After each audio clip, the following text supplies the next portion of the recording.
Fala turma, tudo bem com vocês? Começou mais um Papo Social Media da MLabs. E olha só esse emojizinho aqui, ó.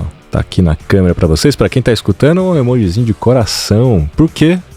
Olhos de coração. Olhos de coração. Não é um coração em si, são olhos de coração.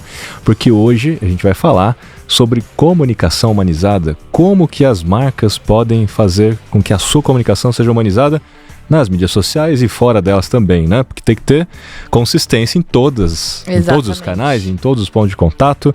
Está aqui comigo a dona Bárbara Duarte, que humaniza a marca MLabs nas mídias sociais. Junto com o nosso time.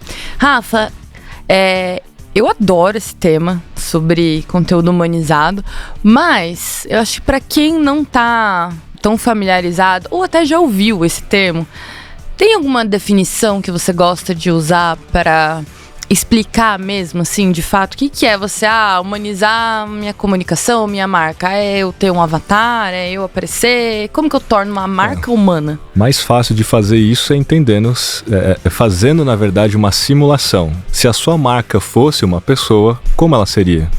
Como ela falaria? Qual que seria o jeito dela? Não é só termos de linguagem, né? De comportamento também. Como é que ela se comportaria? Quais são os valores? Assim como nós, né, os seres humanos, temos valores.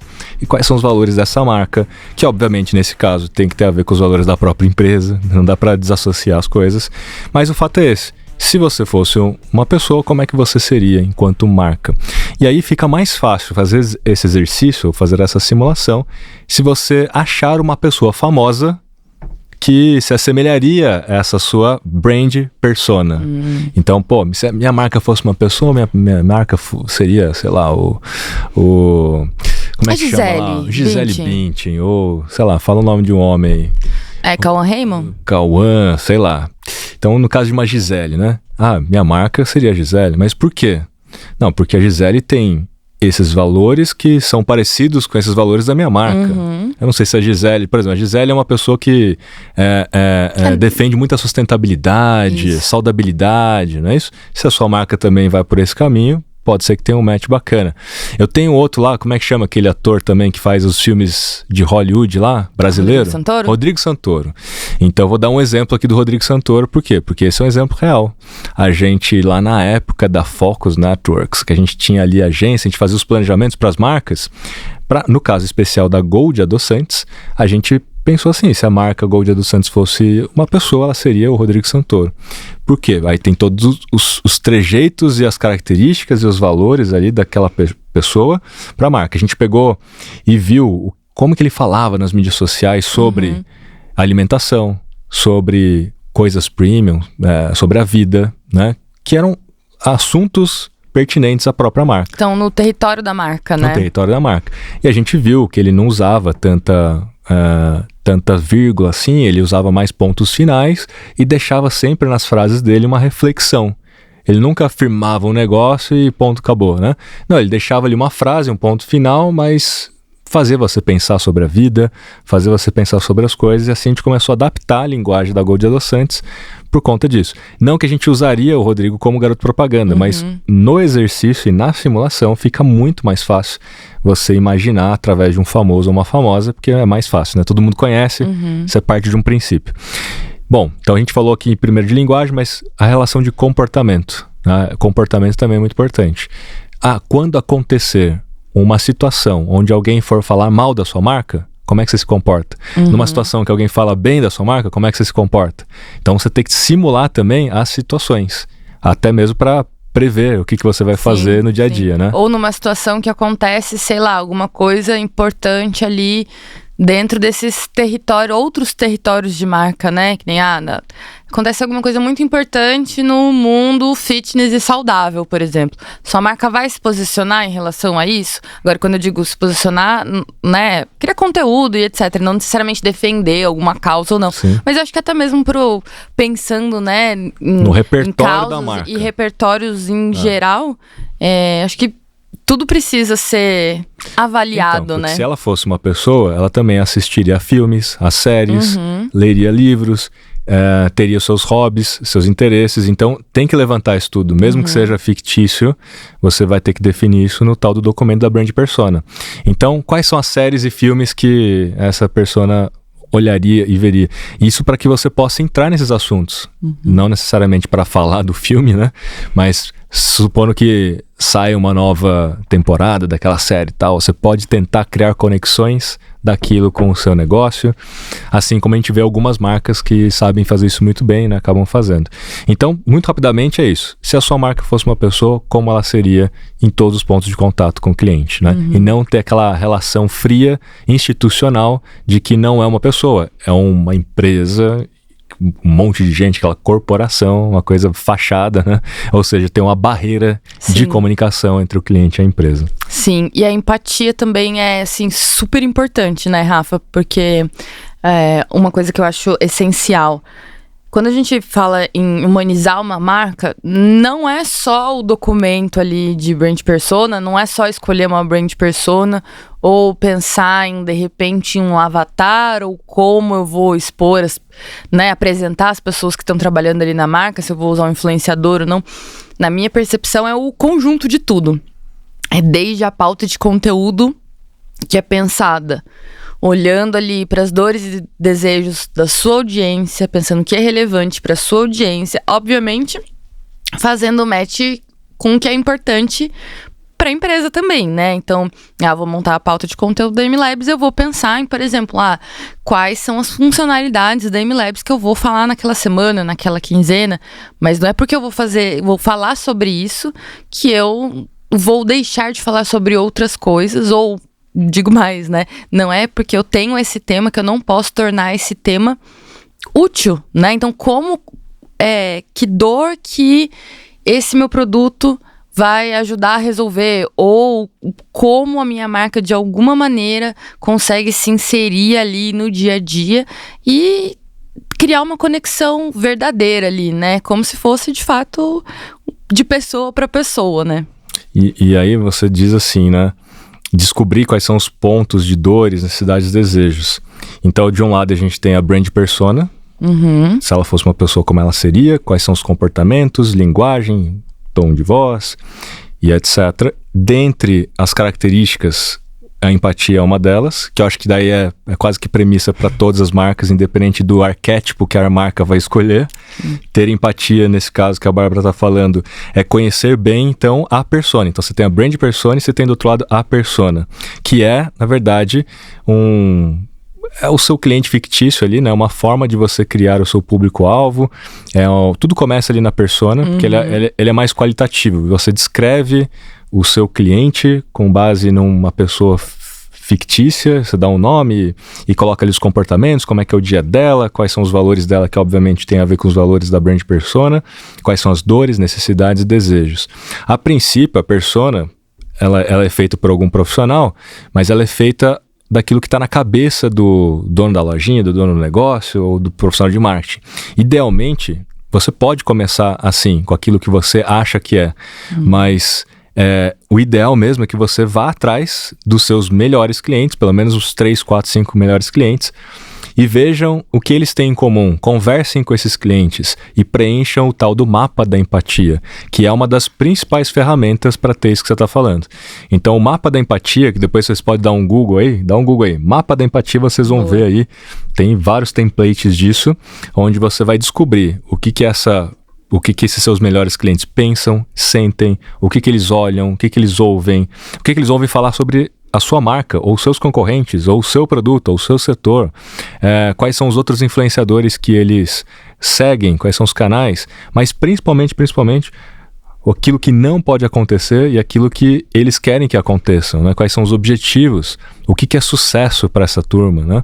E tal, porque assim você descobre elementos para a criação de conteúdo, criação de ações e até mesmo de produtos que vão resolver esses pontos, né? E quando a gente vai para a prática, né, na parte realmente de execução, para criar um conteúdo aí nas mídias sociais, todo mundo tem que estar de olho nesses dois documentos. Obviamente que o documento não é só ele por si que vai resolver tudo, mas ele é a base para que todo mundo consulte para saber o que fazer. Então, quando eu vou criar um conteúdo, Eu não vou criar propaganda, né? Já que eu tenho que ter empatia, já que eu tenho que saber me portar como uma pessoa. Quando eu entro ali numa rede social, eu tenho que primeiro falar com as pessoas, conversar e dialogar com as pessoas com base nesses interesses, nesses pontos de dores, nesses desejos. Quando a gente já chega falando de propaganda, eu entro falando de mim. E não é sobre si, né? É sobre as pessoas. Então tem empatia, tem esse lance. É sobre as pessoas, é sobre a transformação que você vai fazer na vida delas através do conteúdo em primeira instância, para que haja conexão, para que haja reciprocidade, para que haja essa abertura para as pessoas quererem te escutar mais, te considerarem mais e, obviamente, no final do dia, querer comprar aquilo que você tem para vender, que vai solucionar um ponto de dor dela. Então, isso tudo tem muita conexão com essa história lá de criar o conteúdo na ponta. Que conteúdo que eu crio, então, que seja esse conteúdo mais humanizado? É esse conteúdo empático que transforma a vida das pessoas, né? Com certeza. Boa, Rafa, boa definição. E agora, acho que de maneira prática, já que a gente entrou no conceito, acho que a gente pode falar sobre alguns cases. Aqui no Brasil a gente tem vários cases, né? Pra falar sobre conteúdo humanizado. E eu particularmente acho que a galera aqui do Brasil tem um amor diferente por mídias sociais e por comunicação, né? Então acaba que nós aqui somos pioneiros e temos o nosso jeitinho, digamos assim, de trabalhar com comunicação de maneira geral. E eu acho que tem algumas marcas aqui, eu até pontuei que elas são ótimos exemplos do que é uma comunicação humanizada, e não por um único aspecto ou dois aspectos, mas sim por um conjunto de coisas que as marcas foram construindo ali ao longo dos anos, né? Então, na verdade, a Magalu, por exemplo. Você acha que a Magalu, ela seria esse sucesso, né? A Lu do Magalu seria esse sucesso se ela fosse apenas um avatar ali, não, sem muito... Se fosse um logotipo, né? É isso que você tá querendo dizer. Porque não, prática... ou se ela fosse apenas um avatar mesmo, mas se, digamos assim, dentro da criação de conteúdo dela, ela não abordasse e não entrasse dentro das conversas que são interessantes pro público dela, se fosse só Entendi. Se fosse de fato o avatar, só que o avatar. Que é o mascote. Exatamente. Se fosse tipo um mascote da empresa. Exatamente. Com uma comunicação... assim, feita nos moldes mais tradicionais, assim. Sim. Não, obviamente não seria a mesma coisa, né?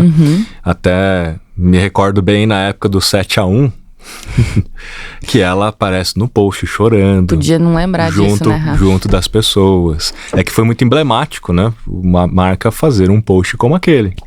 Dela também lamentando, ela também sofrendo junto. E não só esse caso, teve vários outros casos, mas ali fica muito evidente que ela é uma pessoa, entre aspas, né? Tanto que se tornou a maior influenciadora virtual do mundo, ganhou o prêmio em Cannes, a gente já falou bastante sobre ela aqui, mas esse é o ponto, não é um avatar, não é só um personagem ali para ficar legal na imagem, como outras marcas tentaram, porque as marcas querem copiar o case da Magalu e criam esse avatar, e a Lu não é um avatar, a Lu de fato ganhou, tem uma alma digital ali, né? Sim. Tem uma alma digital muito em função do bom trabalho também da turma em conseguir fazer com que essa linguagem dela e o tom dela fosse permeado pelo TikTok, pelo LinkedIn, muito consistente, né, Rafa? Apesar que a gente sabe que não é uma pessoa só que cuida da Lu, é um time inteiro. E acho que isso é uma coisa muito incrível também quando a gente pensa em marcas. Como um time consegue tá na mesma direção, porque eu acho que só assim as marcas conseguem mesmo se posicionar de maneira humana, né? E criar essa conexão, assim, com as pessoas. E sim, eles estão muito antenados naquilo que está acontecendo. Então a gente, enquanto pessoa, a gente está o tempo todo olhando as notícias, a gente está vendo os acontecimentos. E a gente comenta isso no almoço, a gente comenta isso num cafezinho. E eles fazem exatamente isso também. Então eles estão antenados também no que está acontecendo. Sempre que sai uma notícia, de repente eles entram também nessa notícia, comentam isso como conteúdo, seja no Twitter, seja ali num post ou outro. E então parece realmente que é uma pessoa que você conhece, que é um amigo ali, alguma coisa nesse sentido, né? Agora, o quanto que isso está revertendo em conversão? Que esse é um bom ponto. Tá, eu posso gastar um tempo, uma energia, um investimento muito grande em fazer o que eles estão fazendo. Eu me lembro bem na conversa com o Pedro Alvim, que não está mais lá, mas obviamente foi o grande responsável por esse projeto. Conversando com ele, assim, no começo, de fato, se investia muito para conseguir ter ela ali tridimensional, né, 3D, fazer ela naquelas situações e tal, até o ponto em que ela começou realmente a se pagar pelos publis que as marcas pagavam para ela fazer.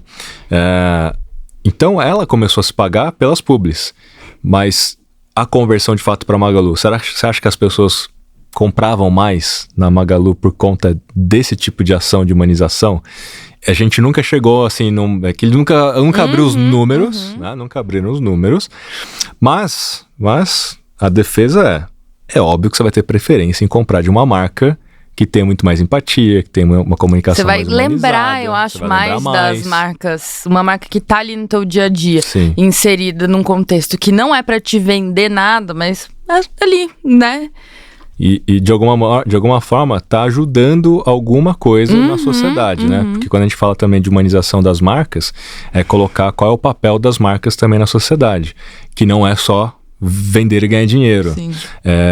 Como todo cidadão também tem seu papel de cidadão, as marcas também têm o seu papel, e a gente está vendo até na relação do Rio Grande do Sul, né, as marcas todas tomando algum tipo de ação para ajudar também. Então é um momento que a gente começa a ver que sim, as marcas têm um papel fundamental na sociedade como um todo, e isso gera conexões genuínas, né? Então muitas vezes alguém que teve esse contato com aquela marca, ali no caso da Magalu, e teve aquela empatia ou aquilo afetou a vida dela por conta da comunicação, é natural que a conexão é criada ali, né? Você não vai racionalmente lembrar de todos os momentos em que a marca impactou a sua vida, mas numa decisão, eventualmente, você deve lembrar. É fogo, porque assim, né, quando a gente olha outras pesquisas, a razão pela qual as pessoas tomam uma decisão de comprar, frete grátis está em primeiro lugar. Então assim, mas no final do dia, né? No final do dia, se tiver entre duas empresas com o mesmo produto, mesmo preço, a galera sempre vai lá no frete grátis ou o preço mais baixo. Né? E você acha que elas... não importa a humanização da marca. O que você acha disso? Rafa, eu acho que depende muito, viu, da marca, do que é, do tipo de produto. Acho que tem alguns produtos que a gente consome, tem um ticket médio mais baixo, digamos assim, a gente acaba não pensando muito, né, uma compra, será que vale a pena ou não? Mas, vou colocar nesse exemplo mesmo, do varejo, assim. Porque Magalu é um marketplace, né? E aí você tem outros marketplaces. Cara, eu vou te falar que hoje em dia eu dou preferência pra comprar na Magalu. Eu acho que por conta eu nunca tinha pensado nisso, mas provavelmente por conta da Lu, do Magalu, porque de alguma maneira eu acompanho eles ali, sei, tem alguns conteúdos que de fato me chamam a atenção, assim, e falo, vou ver o que tem, né? Aí eu vou pegar outro gancho agora falando de Mercado Livre, né? O Mercado Livre, ele tem lá o Mercado Pago, que é aquele modelo onde você tem ali a pontuação, você tem e tal. Dependendo da sua pontuação, aí você tem lá o frete grátis, você tem não sei quantas devoluções, enfim, tem uma série de benefícios. E no caso do Mercado Livre, é muito rápido você resolver um problema se de repente chegou um produto, aquele produto não era o que você gostaria, ou não veio exatamente. Você vai lá e manda devolver, um botão devolver, você leva lá no correio, ele gera um QR Code, você devolve. Esse tipo de atendimento rápido, você considera isso parte da comunicação humanizada? Porque é parte da experiência de marca?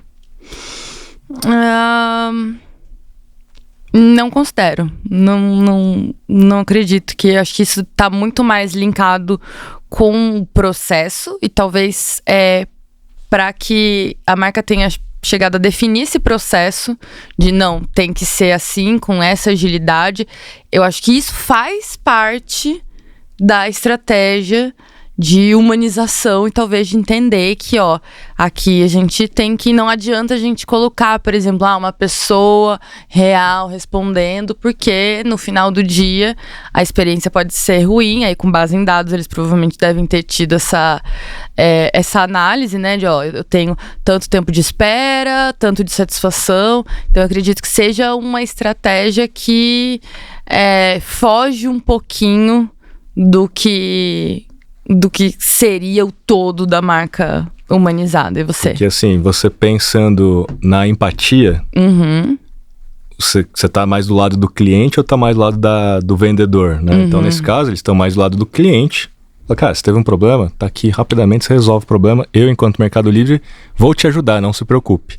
Então, na maioria das vezes, quando a gente está em outros lugares, e aí não vou citar nomes, mas você está em outros lugares, você não consegue ter essa resolução do problema muito facilmente. Putz, você comprou, é um parto para você conseguir resolver o problema.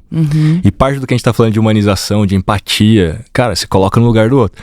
Eu tive um problema, quero devolver, não veio certo, resolve meu problema. E aí vai pro saque, aí vai pro 0800, aí vai pra musiquinha. Ou seja, o que a gente falou, comunicação humanizada significa se colocar no lado do outro, quais são os valores, né? E nesse caso, apesar de não ter um humano ali no processo, na comunicação, a experiência foi, obviamente, pensada para resolver mais rapidamente o ponto de dor do cliente, né? Pensando no cliente. E se o vendedor não tem uma boa pontuação, ele sai fora do sistema, ele é expurgado do sistema. Então, tudo isso pode levar a gente a entender cada vez mais, e eu estou entrando nesse assunto aqui porque eu quero puxar um assunto, que é sobre automação, sobre automação, usando inteligência artificial, usando chatbot, dá para humanizar uma comunicação, um atendimento, por exemplo, que é um canal de comunicação, com bots, né? Porque eu sei que há pouquíssimo tempo atrás, se a gente puxasse essa bola, era unânime. Não, eu odeio falar com bot, não funciona, sabe aquele bot que dá mais trabalho que o ser humano, né? Não funciona. Todo mundo relataria uma experiência negativa com robôs. E hoje em dia, depois do advento do ChatGPT e tudo que a gente está vendo de evolução, você pode estar falando com um bot e nem sabe mais, né? E às vezes esse bot tem muito mais empatia do que o ser humano, porque ele vai conseguir saber só pelas características, pelo seu tom de voz o que você está passando, se você está nervoso, se você está calmo. E o bot teria muito mais, talvez, paciência para falar com um cliente nervoso, não é? Sim. Olha só, então a dificuldade que é, né, esse assunto. O que você acha disso? Olha, preciso pensar, viu? Vou pensar sobre isso, porque assim, eu já tive experiências muito boas com chatbot, mas eu tive experiências muito ruins também. Inclusive, sou bloqueada no Mercado Livre, tá? Já tem uns 10 anos que eu fiz uma compra e devolvi o produto porque simplesmente não gostei. E aí eu acho que, não sei o que aconteceu. Inclusive, se alguém tá do Mercado Livre ouvindo, me desbloqueia, por favor, que eu fico usando a conta do meu marido. Então, por exemplo, isso pra mim, eles têm toda a automação e etc, mas pra mim já é uma comunicação, não é humanizado. Por quê? Porque pra mim não funciona. Porque existe um limite até onde as empresas podem chegar. Eu acho que, como eu estava falando no início, né? Trabalhar com conteúdo ou comunicação voltado para o humano, a gente tem que entender quais são os limites reais, tanto do humano quanto da tecnologia. Mas então, o humano também não pode atender ruim? Pode atender. Quantas experiências ruins você já teve com um ser humaninho do outro lado? Exatamente, pode também. Então, é por isso que eu digo, a gente tem que entender qual que é o limite de usar o ser humano e de usar a tecnologia. Então, para alguns casos, ou para até a primeira etapa, a segunda etapa, que eu vou resolver meu problema, talvez o bot me atenda muito bem, mas dependendo do caso, se for alguma coisa mais específica, eu vou precisar conversar com uma pessoa. E existe uma pluralidade muito grande de perfis de consumidores também, né, Rafa? Então, pensando nesse aspecto, eu acho que qual que é o papel das marcas? Entender qual que é o comportamento do seu público, da sua audiência, para saber como a gente usa, né? Como usar esse equilíbrio entre o que é realmente humano e o que é programado para parecer humano, né? Então, até falando de boas práticas um pouco, né? A gente comentou do time da Magalu. Não é uma pessoa só que responde como o Lu do Magalu. Mas eles têm provavelmente processos e protocolos e tem as boas práticas ali para que todo mundo, né, consiga transparecer isso dessa forma. Então, inclusive o ChatGPT. Eles encontraram uma estrutura ali que fizesse sentido para a empresa deles, para que eles conseguissem fazer essa comunicação. Imagina só que hoje você consegue subir um documento de brand persona no ChatGPT e criar um agente. E aí tudo que você pedir para criação lá, ele vai levar em consideração. é mais preciso do que um ser humano tentando lembrar toda a brand persona e lá na comunicação ter esse alinhamento, né? Então, uma parada que a gente tem que falar aqui é isso, né? Assim, não é porque é feito pela inteligência artificial que não pode ter comunicação humanizada. Não é que tem que ser sempre um humano do outro lado, de fato, alguma coisa. Que não é um nem o outro, né? Como que o equilíbrio vai trazer benefícios reais para o cliente. Mas, olhando agora pelas boas práticas que você puxou, uma das melhores coisas também para se fazer é você entendendo o que as pessoas já estão falando, o que elas já estão ali te comunicando. E isso tem muito a ver com social listening. A gente tem até um episódio aqui no Papo Social Media só sobre isso, né? Social listening e tal. Temos, né? Temos. A gente falou até de comentário negativo, tem um episódio só sobre isso. Sim. Voltem aí, turma. Vocês vão ver que tem muita coisa bacana. Então, assim, social listening significa que você está escutando ativamente o que as pessoas estão falando, seja sobre a sua marca ou seja sobre algum assunto que esteja no domínio, no território da marca. Então, se você monitorar algum assunto, fica mais fácil de você tentar entrar naquele assunto quando há uma oportunidade ali, né? E também se basear nos próprios comentários das pessoas para criar novos conteúdos. Então, você sempre está dialogando. É isso, né? Porque o diálogo e relacionamento é isso. Você fala com a pessoa fala de volta e você fala alguma coisa em cima daquilo que ela falou e assim vai. E você vai continuando. Então, gente, tem que entender que as mídias sociais são sociais, né? É sobre diálogo, então as marcas que começarem a entender isso, elas já serão mais humanizadas. Sim. Porque elas já vão pautar mais em cima do que é a conversa existente. Sim, é importante ressaltar que marca humanizada não é marca com avatar, mascote. Não tem que ter um 3D. Até exemplos assim, a Magalu é a Lu, né? Humana. O After the Hype tem um boneco lá. After Hype é a Dênia, entendeu? O Duolingo é o coruja lá. É uma corujinha verde linda, maravilhosa. E por que a MLabs é humanizada, Bárbara Duarte? Agora eu já te coloquei na parede aqui. Agora, mas tudo bem, Rafa. A MLabs não tem o bonequinho. Não tem. Não tem um 3D. Não tem um único mascote. Não tem. Às vezes tem eu que é careca lá, mas... Tem você. Mas uma coisa interessante é que você, apesar de ser o nosso... fundador, CMO, você não é a persona da marca. Não sou a brand persona, Exatamente, não é a brand persona da marca. Por isso que eu apareço menos, né? Exatamente. Então, assim, o tom de voz da MLabs, se a gente for olhar a parte visual dela, tudo que a gente tem de assets, todo o material gráfico, digamos assim, é bem diferente de como você se comunica, por exemplo. Né? Você é uma pessoa ali mais séria e a MLabs tem essa pegada de ser mais engraçadinha, um pouco sarcástica, usar gírias mesmo, tá antenada ali às coisas novas que vem acontecendo no mundo, né? E não sou eu só que estou falando que a MLabs é uma marca humanizada, hein? Recebi já ótimos feedbacks da galera falando sobre como a gente se porta dentro das mídias sociais, né? Porque de fato é isso, a gente não tem um único personagem, a gente não tem um único ser que consiga representar a MLabs como um todo, mas a gente tem um conjunto que envolve pessoas, que envolve a forma com que a gente escreve o copy, que envolve, né, os nossos elementos gráficos, os tipos dos nossos posts, as nossas editorias, o que a gente vai falar, o que a gente vai priorizar, o que a gente tá de olho. É muito focado no que o nosso cliente, o nosso seguidor precisa. Então, eu até falo muito, qual que é o meu papel ali dentro das mídias sociais, né, da MLabs? É ensinar as outras pessoas a usarem bem as mídias sociais. Então, ajudar as pessoas ali a estarem empoderadas, né, com conhecimento rico, de verdade, consistente, né, com base em dados, e que elas consigam executar as suas estratégias. Então... E a MLabs, assim, ela se comporta como uma social media. Exatamente. E que tem as dores do social media, e por isso que a gente tem ali aquele humor. De repente você fala assim, né, você vai fazer uma brincadeira com café, você vai fazer uma brincadeira que quem é social media dos lados se identifica. Sim, a gente tem algumas gírias que a gente acaba sempre usando, tipo, o topzera, algumas coisas assim que parece ser um detalhe muito pequeno, assim, você fala, é uma palavra, é um emoji, Mas quando você olha essa comunicação, né, fiz 5 anos na MLabs, está 5 anos trabalhando dessa forma, fica muito claro que tipo de pessoa a MLabs seria, sabe? Como que a MLabs ela se comportaria. Então, assim... Até os elementos gráficos, né? Quando a gente pensou que é uma das boas práticas, né? Você ter um guia de marca com as características que, de alguma maneira, vão ser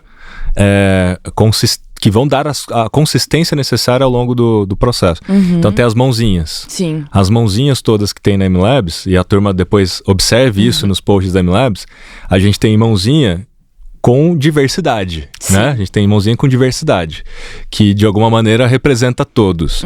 A gente tem as mãozinhas que simbolizam algum tipo de humor, né? Aí você tá fazendo um joinha, você tá fazendo aqui um paz e amor, tá fazendo alguma coisa. A gente sempre tá aparecendo nos posts. Na grande maioria das vezes, os posts, a gente tem alguém aparecendo, seja você, seja alguém do time. E aí eu quero trazer aqui uma pesquisa, que é uma pesquisa interessantíssima, que é o seguinte: quem os consumidores querem ver refletidos nos conteúdos das marcas em 2024? Em primeiríssimo lugar, com 48%, os funcionários da linha de frente. E depois, em segundo lugar, os clientes. Em terceiro lugar, o time de social media. Gente, estão querendo ver a gente, meu Deus. Em quarto lugar, os funcionários corporativos, né? Que ele fala funcionário de linha de frente, tipo a galera que tá lá fazendo. Aí tem o alto escalão. Aí tem os executivos da empresa e lá no final outros. Mas o fato objetivo é que não tem banco de imagens aqui, nenhuma das opções. Sim. E muita gente ainda usa banco de imagens. E assim, obviamente, se você usar um elemento ou outro é uma coisa, mas usar assim, a pessoa como um banco de imagens, uma pessoa tentando representar o seu cliente com banco de imagens, ainda mais banco de imagem internacional, tentando representar um brasileiro. Não dá certo. Não dá certo, né? Então, assim, fica muito artificial, gera distanciamento e o cérebro reconhece padrões rapidamente, aquele padrãozinho meio propaganda, né? Aquela coisa meio outdoor. Tem uma pessoa que, inclusive, tem uma mulher que aparece assim muitas vezes em muitas propagandas. Acho que era Ariane o nome dela, que nos bancos de imagens tinha esse nome, Ariane. Que ela tinha outdoor dela em propaganda de dentista, tinha outdoor dela em propaganda de pizza. Eu falei assim, essa mulher faz tudo na vida, É a maior empreendedora do Brasil. Sim, você já sabia, essa aí, os caras que é designer, falam assim, a Ariane aí, né? Já sabia reconhecer até a pessoa. Então tem esse ponto, né, de você de você humanizar, como a gente estava mostrando aqui para a turma e falando para a turma, é um conjunto de coisas. Mas entre elas, obviamente, ter os seus funcionários, ter os seus clientes, ter as pessoas da própria empresa aparecendo no conteúdo. Isso ajuda bastante também nessa humanização, né? E uma coisa interessante, Rafa, é que no caso da MLabs, né? Quando eu entrei na MLabs, pouco tempo depois, a Tati, inclusive, veio falar comigo, assim, que bom que deu certo, porque eu sinto que você é a persona da MLabs, se a brand persona, né? Então, se a MLabs talvez fosse alguém mais ou menos do seu jeito, assim mesmo, sabe? Uma pessoa... E aí, eu acho que eu peguei isso pra mim também. E acho que as marcas, elas podem fazer isso internamente. Lógico que ficaria muito mais fácil se a gente pegasse a referência de alguém que todas as pessoas conhecem ali. Mas às vezes tem uma pessoa que não precisa ser o CEO, não precisa, quando eu entrei na MLabs mesmo, né, eu entrei como analista, não precisa ser alguém com um cargo muito grande, mas se você olha, você fala, cara, eu acho que essa pessoa, ela representa muito bem minha marca, fala do jeito que a minha marca falaria, por exemplo, né? Então eu acho que isso é muito interessante. Às vezes você não precisa pegar e mostrar só essa pessoa também, mas pro time todo entender, né? Como que a marca se portaria. Esse colega aqui de vocês é um bom exemplo. E isso vale para a escolha de influenciadores. Porque você tem a marca, você aparece, mas a gente também não deixa de trabalhar com outras pessoas. Então você tem a Paula Tebet. A Paula Tebet, creator, trabalha e cria conteúdo pra gente. E por que a Paula Tebet também foi escolhida lá atrás? Porque ela também tem as características da brand persona da MLabs. Então, quando você for escolher trabalhar com creators ou influenciadores, tem que ter também as características da brand persona. Eu, como você bem colocou, Rafael Kiso, aparece lá? Aparece. Eu não sou brand persona, mas justamente que eu não tô lá tentando representar a MLabs como brand persona. Eu tô lá como Kiso mesmo, que é um especialista ali de marketing digital baseado em dados, que é CMO do negócio. Então, ele tá ali como um papel de professor, ele tá ali como um convidado da história e não tentando se passar pela marca, como a gente está falando aqui. Então dá para outras pessoas aparecerem quando eles são personagens daquela história, né? Então hoje nas mídias sociais dá muito certo quando você começa a entender que é tudo sobre narrativa. Então dentro da mídia social, que história que eu estou contando? Quem está me acompanhando há mais tempo, não só nos stories, né? Então qual é a história da MLabs? Quais são os personagens dentro dessa história? Então você tem a Bárbara, aí tem o Kiso, aí tem isso aquilo. É tipo o Louro José lá da como é que é o nome dela mesmo? Da Ana Maria Braga. Ó, lembrou do Louro José e não lembrou do... Então, assim, você tem personagens e, obviamente, você tem o protagonista, o coadjuvante, você tem o vilão, tem a mocinha, então você tem a história, você tem o cenário, você tem o universo ficcional. Então, tudo faz parte da construção de comunicação quando você está, de fato, numa narrativa, quando você enxerga a empresa como se fosse uma história e que história que você está contando e como é que você está inserindo a sua audiência dentro dessa história para que ela continue ali com você, né? Tem mais alguma boa prática que a gente não falou? Ó, a gente falou de guia de marca, a gente falou de social listening, que tem a ver com a cultura do real-time marketing, que é essa história de você entrar nas notícias, que a gente falou que a Magalu faz muito bem. A CIMED faz isso muito bem. Sim. Né? A CIMED, por exemplo, show da Madonna. Independente se deveria ter feito ou não é aqui o caso, não é o fórum. Mas show da Madonna. Os caras são muito rápidos em criar produto, criação e tal. Eles não venderam o produto, mas eles entraram na conversa de alguma forma. Eles conseguiram surfar a conversa e se tornar conversa mais uma vez, né?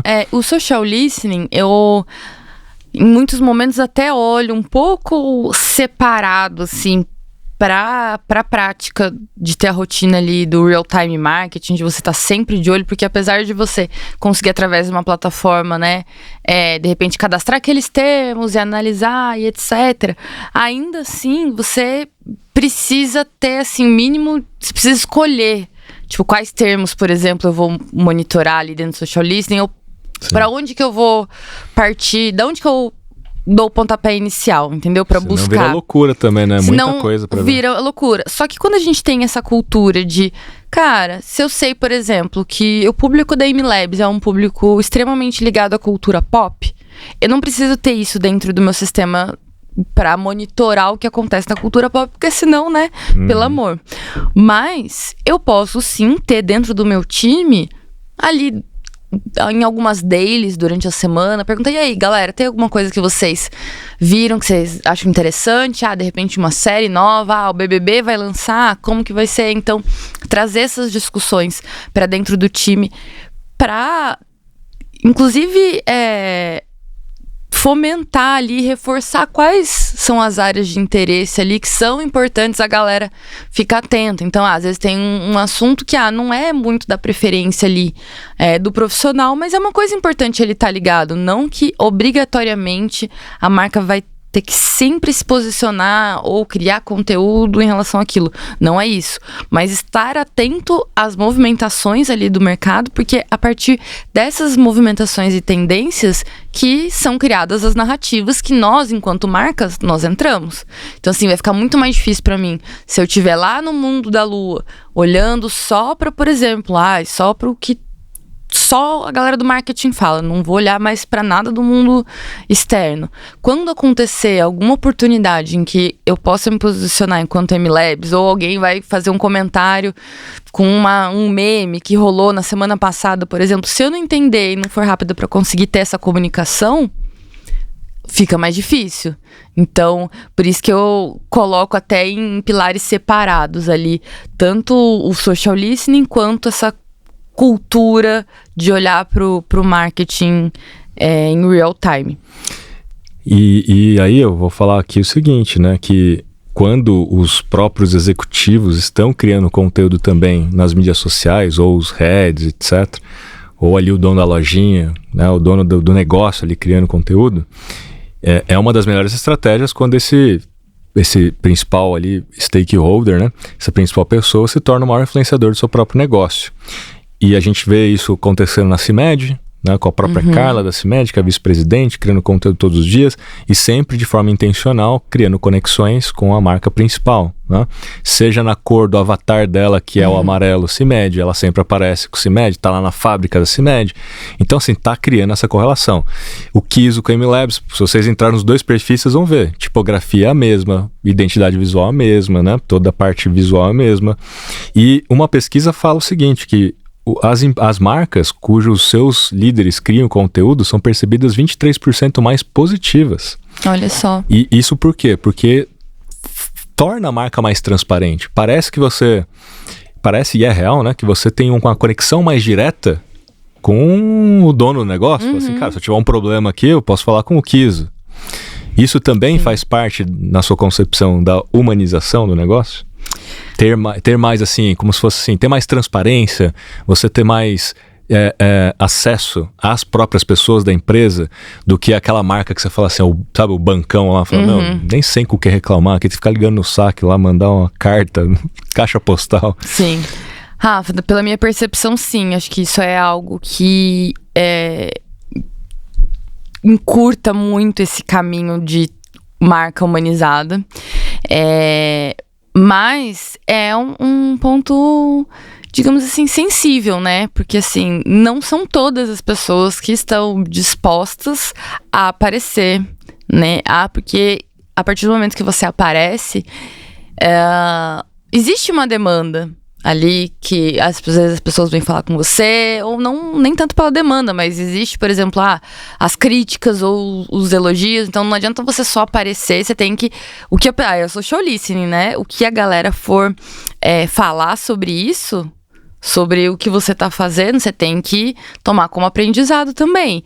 Então, eu acho que é muito bacana, mas tanto as marcas quanto as pessoas que trabalham nessas marcas, elas precisam estar preparadas para ter um certo tipo de responsabilidade ali, porque é o que as pessoas esperam. Enquanto consumidora, sim, né, gosto de marcas onde eu consigo seguir ali o fundador, dono. A pessoa, né? Você segue a pessoa. Eu sigo a pessoa, então, cara, pra mim, eu acho isso uma coisa muito legal, mas eu entendo completamente, assim, a complexidade e a demanda que isso exige. Sim. Então, assim como humanizar a marca não é só ter um avatar ali em 3D, lindo, maravilhoso, ou um mascote super divertido, criativo e etc. Eu acho que a humanização, ela tem outros caminhos também, desses que a gente já comentou, né? Caminhos muito interessantes, que são caminhos que são um passo antes, digamos assim, né? De chegar a esse ponto de ter mesmo as pessoas ali da empresa no front, digamos assim. Muito bem. Bom, a gente falou, citamos algumas marcas, a gente citou como fazer isso na prática, a gente definiu, te deu aqui já alguns dados importantes. E temos aqui um mito, e aí eu quero ou uma verdade. Um mito ou uma verdade, né? Rafa? Pra gente finalizar aqui, será que toda marca precisa ser humanizada nas mídias sociais? E aí, Rafa? Bom, obviamente que não dá pra forçar, falar assim, não, agora a obrigação, toda marca tem que ser humanizada, mas isso se torna uma vantagem competitiva, na minha opinião, para quem consegue fazer, né?